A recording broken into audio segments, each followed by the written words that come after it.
The Air Ministry evaluated his proposal and declined to fund it. He filed his first patent, found a private backer, and continued without them. When the Gloster E.28/39 finally flew at RAF Cranwell on the 15th of May 1941, it had taken 11 years from concept to flight.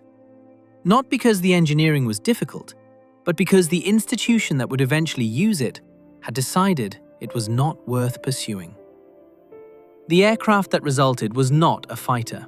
It was a proof of concept. Britain had invented the jet engine before it understood what a jet engine was for, and would spend the next decade finding out. The Gloster Meteor entered service in July 1944 as the first Allied jet aircraft in combat, and it spent most of the war shooting down V-1 flying bombs over southern England. It never engaged the Messerschmitt Me-262 in combat, a fact that conceals how primitive both aircraft were by the standards that would follow. It reached 600 miles per hour in its later variants, which seemed extraordinary in 1944 and was already being surpassed by German swept-wing research the RAF could not yet access. The first British jet fighter was successful, widely exported, and aerodynamically obsolete before it reached its definitive variant. What it offered was simplicity. A single engine, a twin-boom tail that avoided the problem of hot exhaust through the fuselage, a compact airframe that was cheaper and easier to build and fly than anything else available. The Vampire became Britain's primary jet export in the late 1940s, equipping air forces that needed to transition to jet operations without the infrastructure to maintain complex twin-engine aircraft. India, Switzerland, Norway, Egypt, the Vampire reached 40 countries. It was not the most capable British jet of its generation. It was the most useful. And in the decade after the war, those were not the same thing. It was intended as an interim type while the next generation was developed, and it served in exactly that role, fighting in the Suez Crisis of 1956 in ground attack operations that demonstrated both its capability and its limitations. At the altitudes and speeds that Korean War combat had shown were now standard, the Venom was adequate. Against a MiG-15, it was not.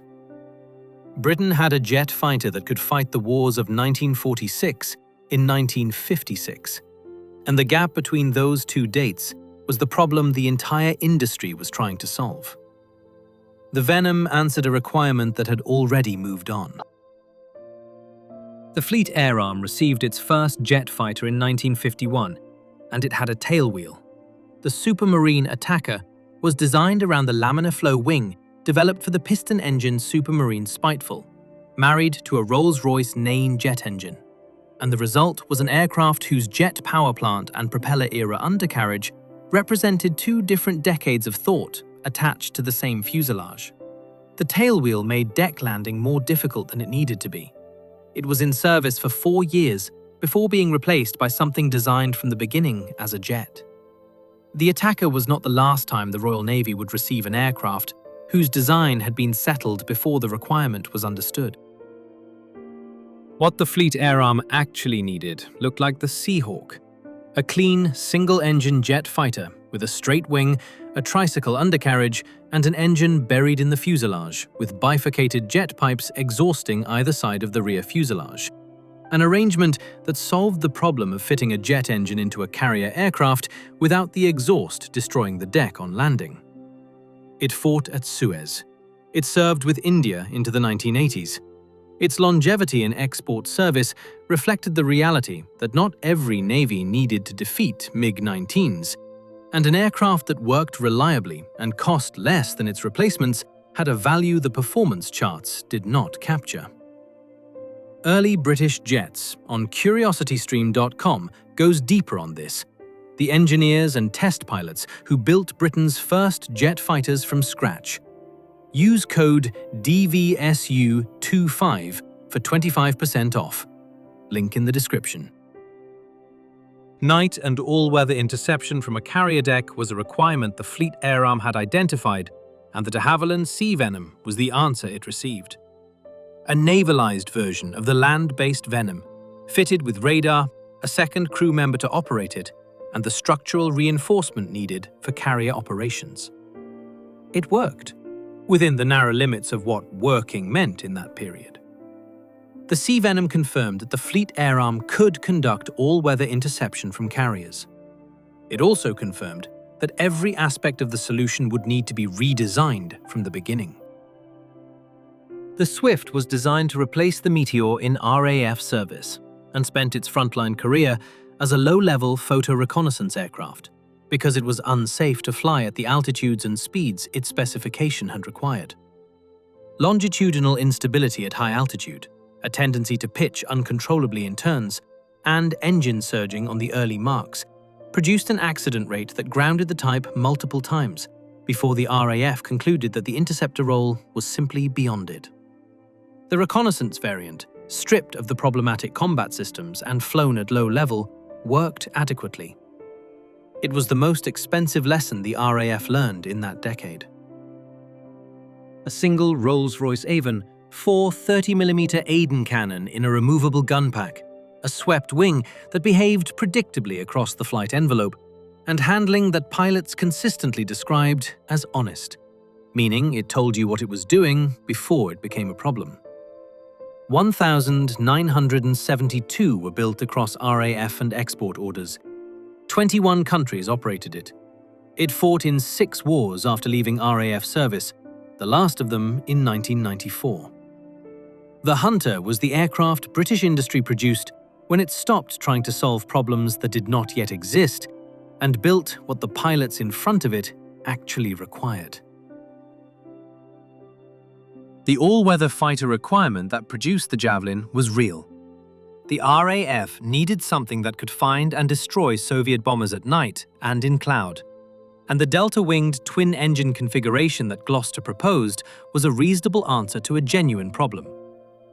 By the time the Javelin entered squadron service in 1956, the threat it was designed to meet, subsonic Soviet bombers approaching at medium altitude, was being replaced by supersonic aircraft and ballistic missiles that the Javelin could not intercept. It served faithfully in the role it was given, which had already been rendered secondary by events. The Javelin was a correct solution to a problem that had moved. 3 were constructed. The first established data at low speeds. The second, on the 27th of September 1946, became the first aircraft to exceed the speed of sound in a dive, a fact that was classified and remained unknown until after Chuck Yeager's official supersonic flight the following year. The third killed Jeffrey de Havilland Jr. when it broke up in flight over the Thames estuary. The DH-108 did not answer the question it was built for. It demonstrated that the boundary between subsonic and supersonic flight contained forces that British aerodynamics did not yet understand, and that understanding them would cost something beyond money. 1 mission: climb and intercept. It could reach 50,000 feet in under 3 minutes. Its 2 Rolls-Royce Avon engines were stacked vertically in the fuselage, one above the other, an arrangement that produced tremendous thrust in a narrow cross-section and a fuel consumption that gave the aircraft an endurance of roughly 1 hour with full afterburner. That was sufficient to reach a bomber formation, fire its weapons, and return to base. Barely. The Lightning was the fastest, highest-climbing interceptor Britain ever built. It was also the last purely British combat aircraft, and it was obsolete as a concept before it left the production line. What came after the Lightning should have been the Hawker P-1121, a supersonic multi-role fighter that Hawker designed at private expense after the 1957 Defense White Paper declared that manned fighters were obsolete and cancelled every advanced aircraft program in development. The White Paper was written by Duncan Sands, who believed guided missiles had made the fighter pilot redundant. The P-1121 was designed to carry weapons, fight at low level, and operate in conditions where missiles were unreliable. It was further advanced than anything Britain subsequently produced for 20 years.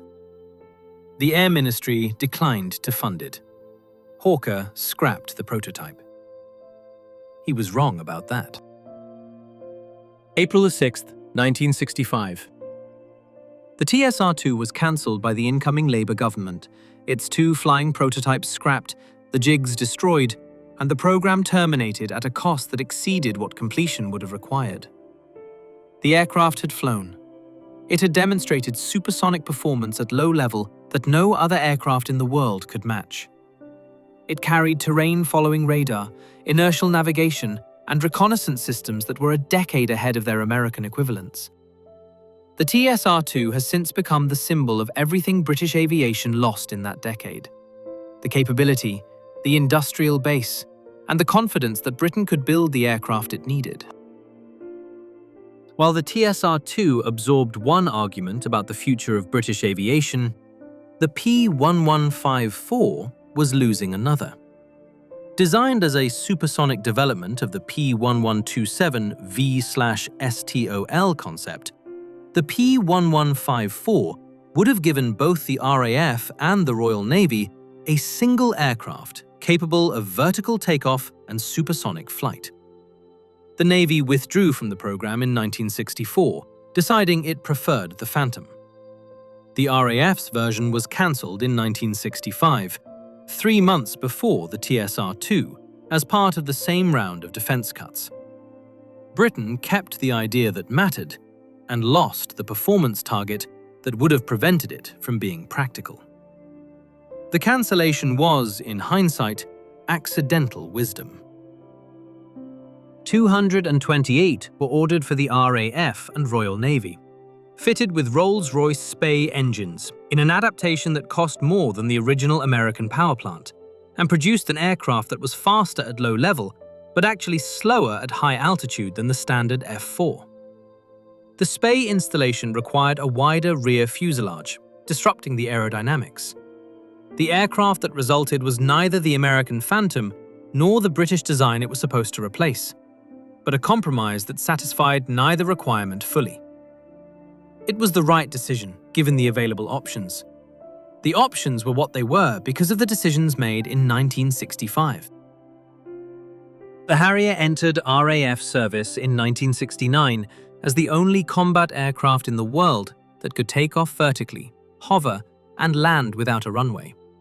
A capability that had been considered theoretically interesting and practically useless until the aircraft that demonstrated it went into production. The Pegasus engine's rotating nozzles gave the pilot the ability to decelerate sharply, change direction in ways that an opponent's energy state did not allow, and operate from dispersed sites that a conventional airfield campaign would not destroy. No other nation produced anything equivalent. Britain had found its contribution to aviation's next era almost by accident, in the gap left by the cancellation of everything it had originally intended to build. The Falklands War of 1982 produced the only air combat record by which the Sea Harrier can be evaluated.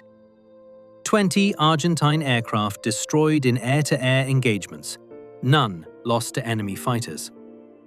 The pilots who achieved this did so against opponents flying more modern aircraft in the numerical majority, using a combination of the AIM-9L Sidewinder missile, which could be fired from any angle, not merely from behind, and the Harrier's VIFing capability, which allowed a pilot to decelerate sharply and force an overshoot. The Sea Harrier was not the most capable carrier fighter of 1982 by conventional measures. Exactly sufficient, when the alternative is defeat, is enough. McDonnell Douglas redesigned the original Harrier with a supercritical carbon fiber wing that increased range and payload dramatically, and the result was marketed jointly. Manufactured on both sides of the Atlantic and operated by the USMC as the AV-8B, alongside the RAF's GR5 and GR7 variants. It served in the Gulf War, Bosnia, Kosovo, Afghanistan, and Iraq. The RAF retired it in 2010 as part of defense cuts, grounding the entire Harrier fleet before the aircraft had reached the end of its operational life, leaving the carrier strike capability that the Sea Harrier had maintained since 1980 without any fixed-wing aircraft to fill it.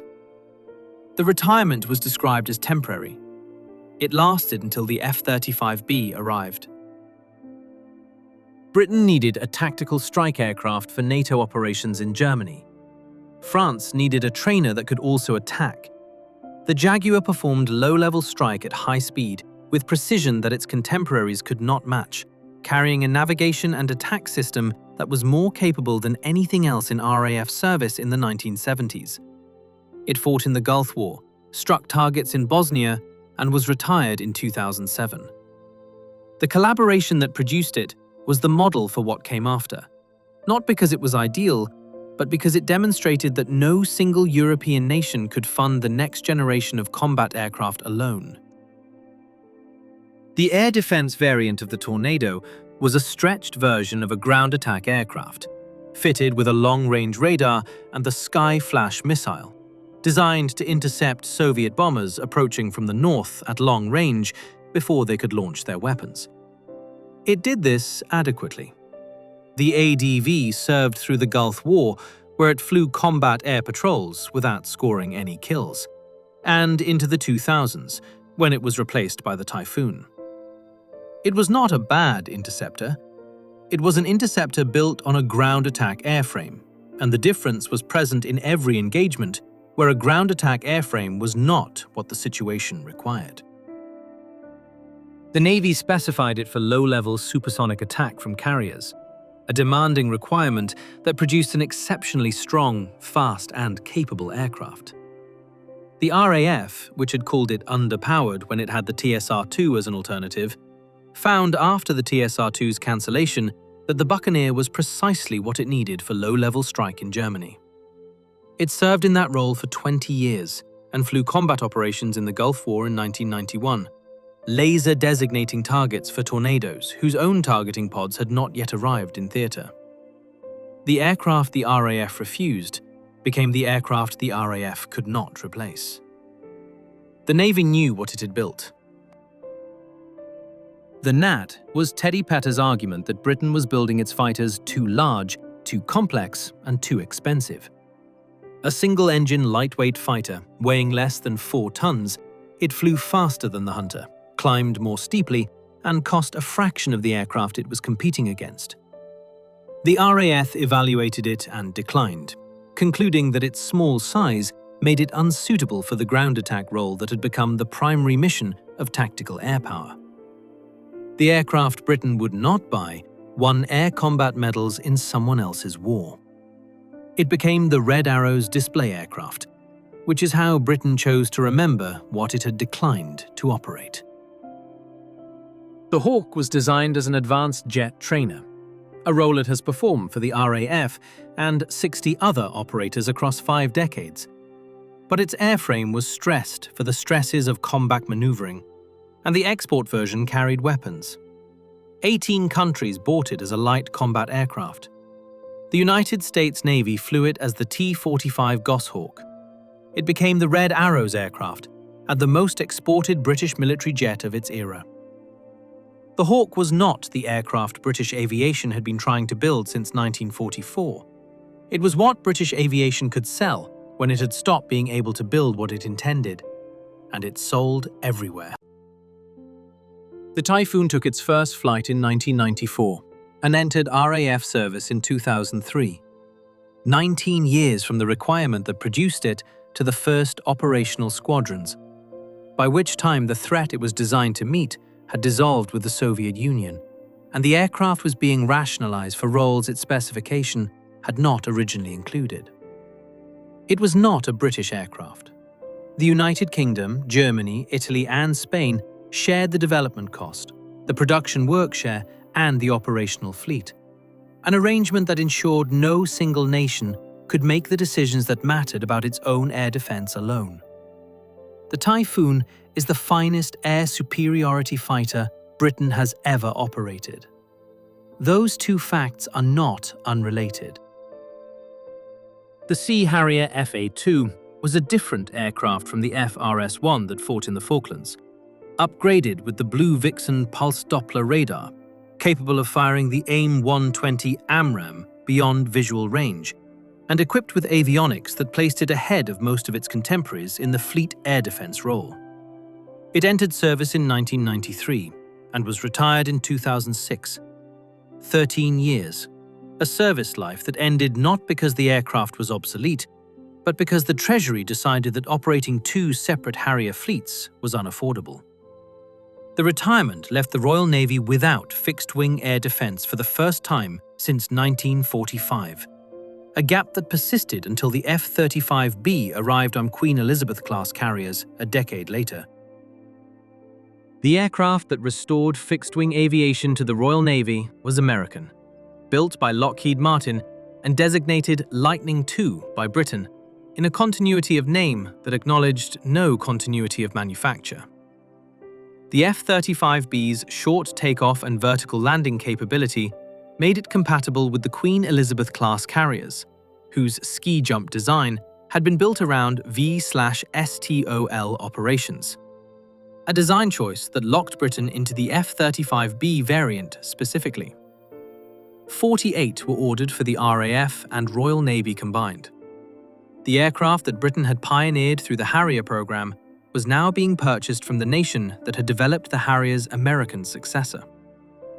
The V/STOL concept that British engineering invented is now maintained and developed in Fort Worth, Texas. It may enter service, it may not.